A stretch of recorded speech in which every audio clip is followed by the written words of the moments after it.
আমি চিরতরে এই গফরগাঁও পাগলার জমিন থেকে সন্ত্রাস, চাঁদাবাজি, নাশকতা, দুর্নীতি চিরতরে নির্মূল করব ইনশাল্লাহ। সর্বশেষ কথা, এই এলাকার এই জনপদের মানুষের উদ্দেশ্যে আমি একটি কথা বলছি। আমি বিভেদ বিভাজনের পরিবর্তে ঐক্যে রাজনীতি করতে চাই।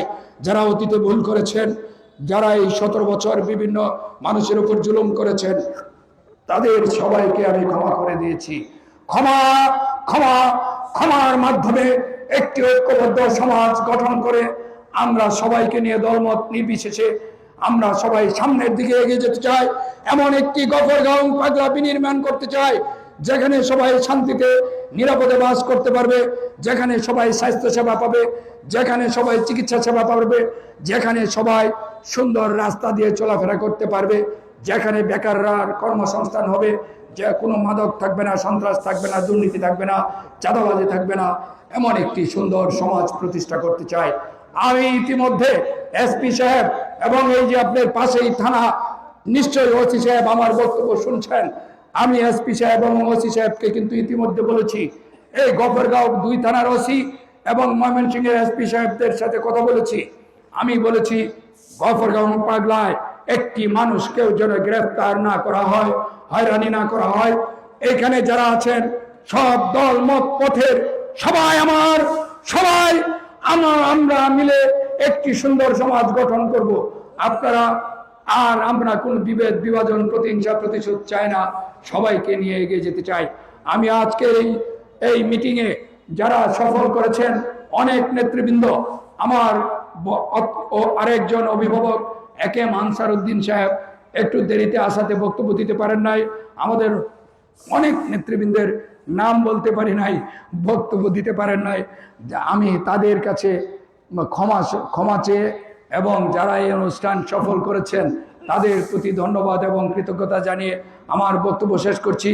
আপনাদের শুধু একটি কথা বলি, আমি আপনাদের এমপি সাহেব না, আমি আপনাদের ভাই হিসাবে, আপনাদের পরিবারের সদস্য হিসেবে, আপনার যদি আল্লাহ রাব্বুল আলামিনের দয়ায় আপনাদের সমর্থনে, আপনাদের ভোটে আমি যদি এমপি হতে পারি, আপনাদের এমপি সাহেব বা এমপি হিসেবে না, আপনাদের সেবক হিসেবে, আপনাদের খাদেম হিসেবে, এই অঞ্চলের প্রতিটি মানুষের পরিবারের সদস্য হিসেবে আমি ইনশাল্লাহ সত্য, ন্যায়, ইনসাফ প্রতিষ্ঠা করব, শতভাগ উন্নয়ন নিশ্চিত করব এবং অঙ্গীকার করছি আমি কোনো দিন আপনাদের এই যে কোনো হুন্ডা গুন্ডা বিভেদ বিভাজনের রাজনীতি করব না। আপনাদের সাথে নিয়ে, পাশে নিয়ে, আপনাদের কাছে এসে আপনাদের সমস্যাগুলি আমি সমাধান করব এবং এমন উন্নয়ন করব ইনশাল্লাহ যাতে আপনাদের পরবর্তীতে আর চাওয়ার মতো কিছু বাকি না থাকে। ইনশাল্লাহ শহীদ জিয়া যেমনি ভাবে এই পথে প্রান্তরে গ্রামে গ্রামাঞ্চলে ছুটে গিয়েছেন, আমাদের নেতা তারেক রহমান যেন আরেক জিয়াউর রহমান ইনশাল্লাহ এই জমিতে আমার নেতা বাংলাদেশের ভবিষ্যৎ প্রধানমন্ত্রী, ফেব্রুয়ারি মাসে যিনি প্রধানমন্ত্রী হবেন, তারেক রহমানকে এই জমিনে নিয়ে আসবো।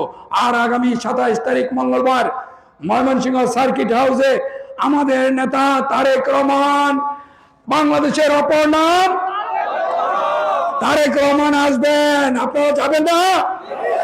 ময়মনসিংহ আগামী মঙ্গলবার সার্কিট হাউসে ময়দানে আমাদের নেতা তারেক রহমান দুপুর 2টায় ঐতিহাসিক ভাষণ দিবেন।